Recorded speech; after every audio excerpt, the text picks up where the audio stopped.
This is the third part of attenuated vaccine lecture, and in this part we learn about the genetic engineering approaches or processes for producing for the production of live attenuated vaccine.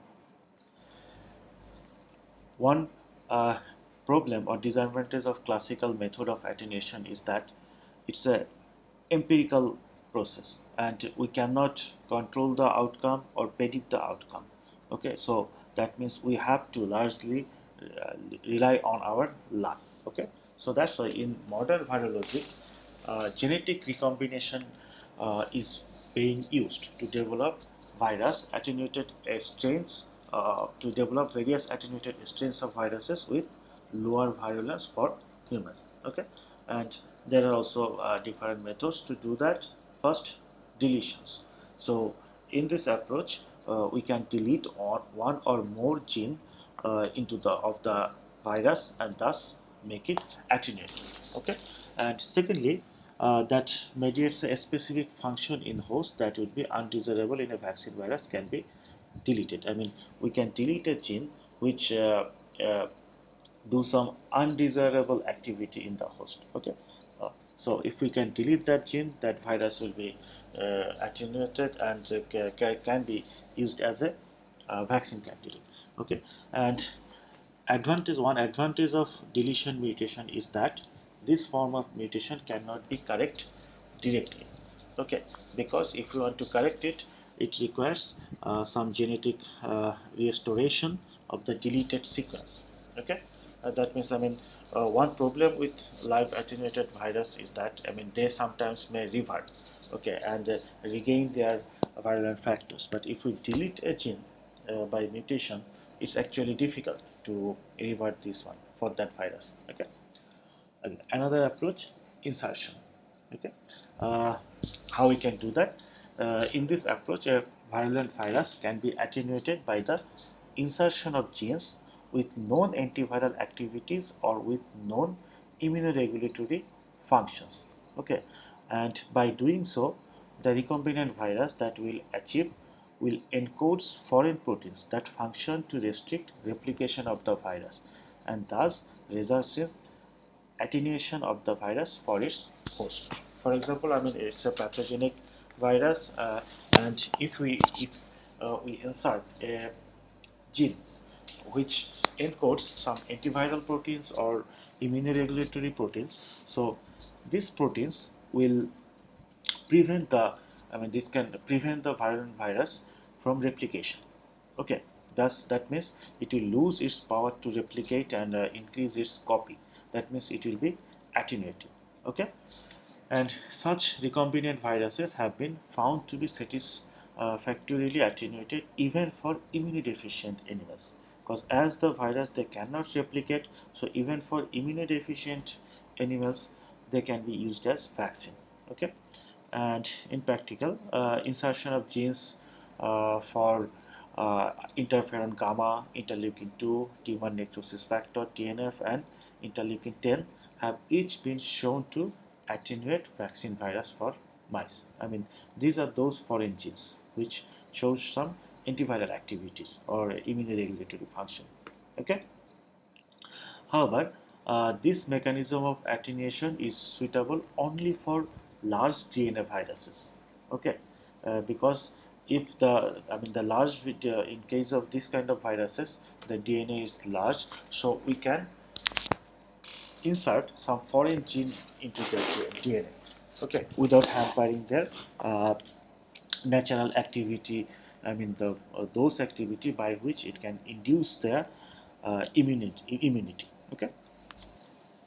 Then another approach, antigenic chimeric virus. I mean, we can make some chimeric virus. Okay, and we can do this by recombinant DNA technology. So what we do in this approach, we made a attenuated chimeric virus, which bear both protective antigen of a virus plus some plus the remaining sequence of that virus contain copies from a related virus, okay, which carries the attenuating mutations. That means this kind of chimeric virus, they will contain those genes which encode the protective antigen of that target virus, and also at the same time the remaining genes, they are from a related virus which is attenuated.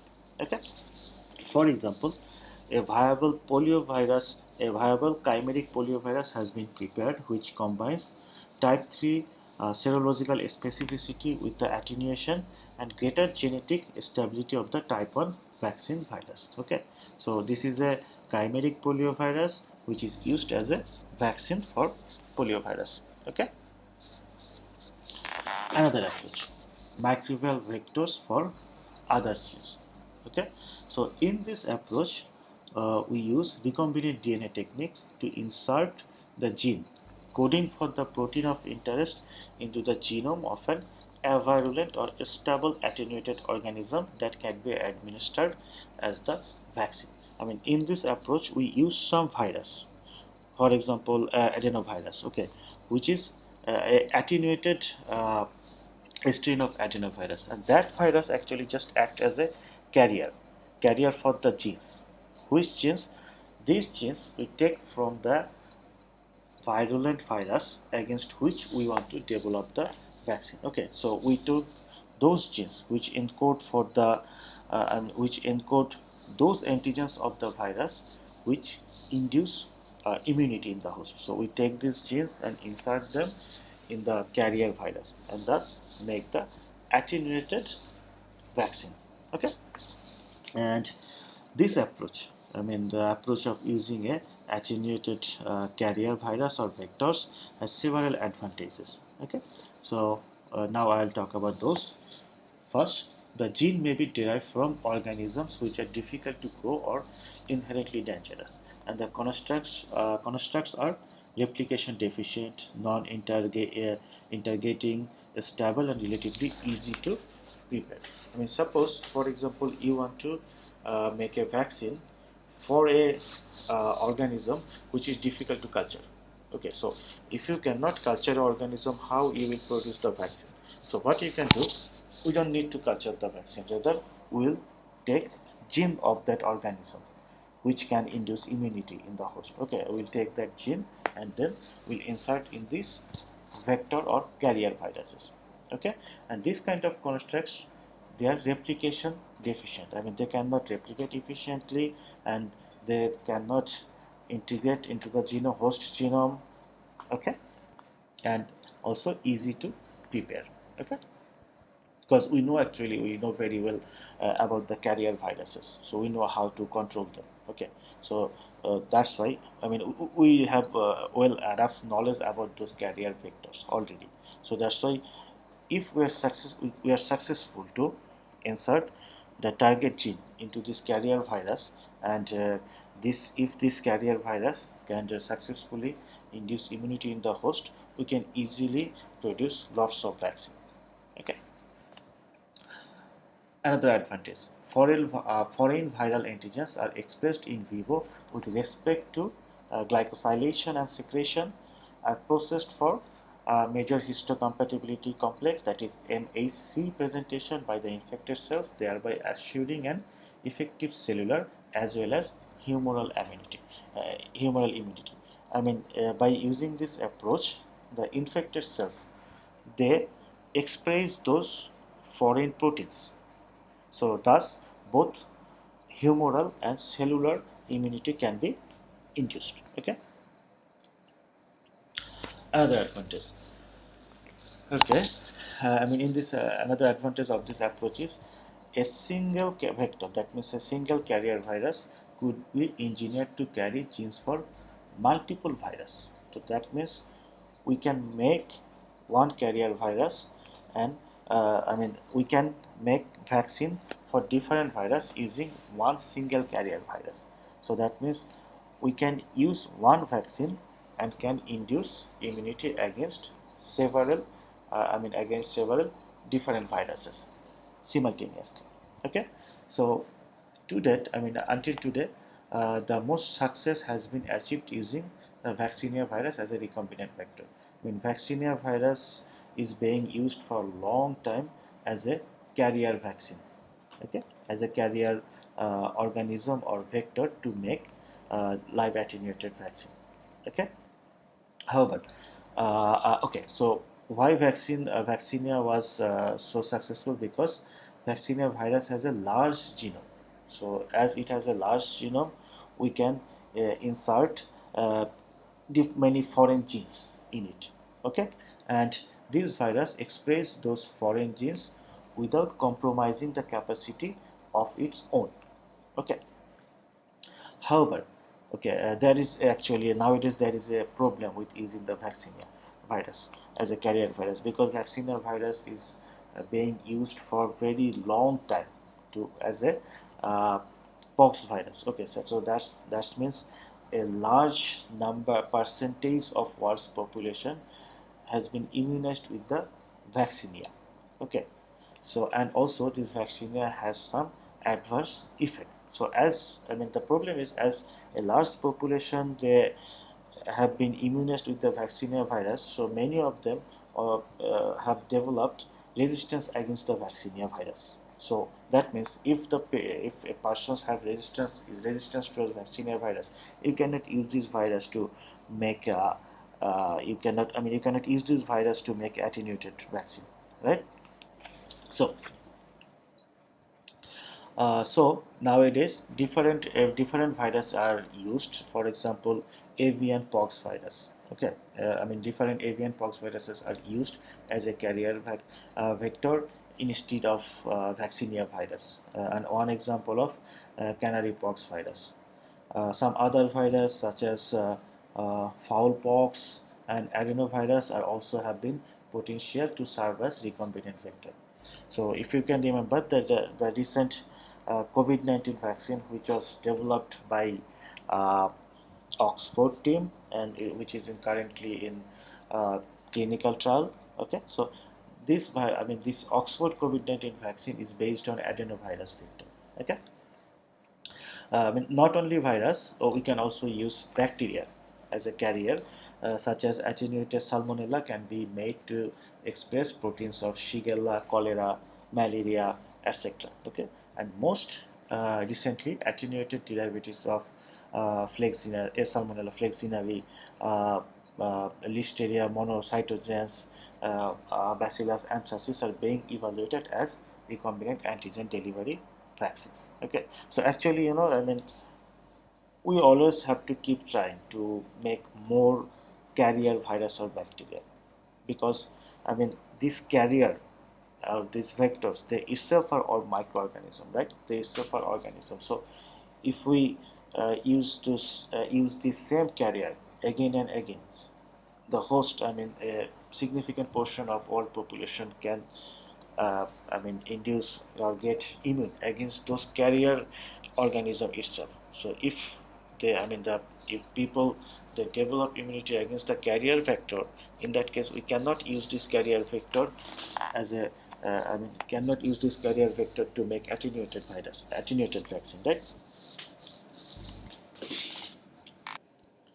This figure it shows the HBsAg vaccine, that is hepatitis B surface antigen vaccine using an attenuated vaccinia virus carrier.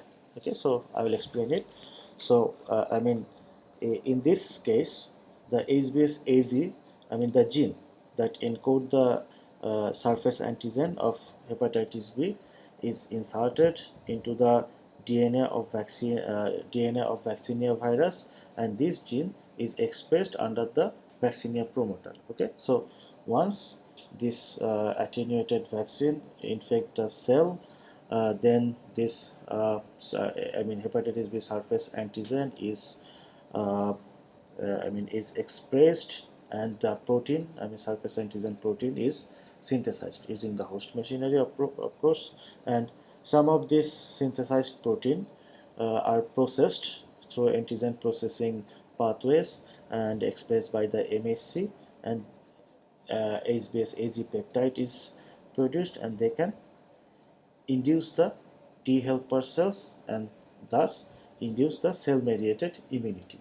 Okay, and at the same time, some of those gene product they through glycosylation, H-based AZ particles are produced, and they can induce the B cell, thus produce antibody. Okay, so that means both humoral and cell-mediated immunity is induced. Okay, now the basis of attenuation. Okay. By basis of attenuation, what I wanted to mean that, I mean, how exactly the attenuation occurs. Okay.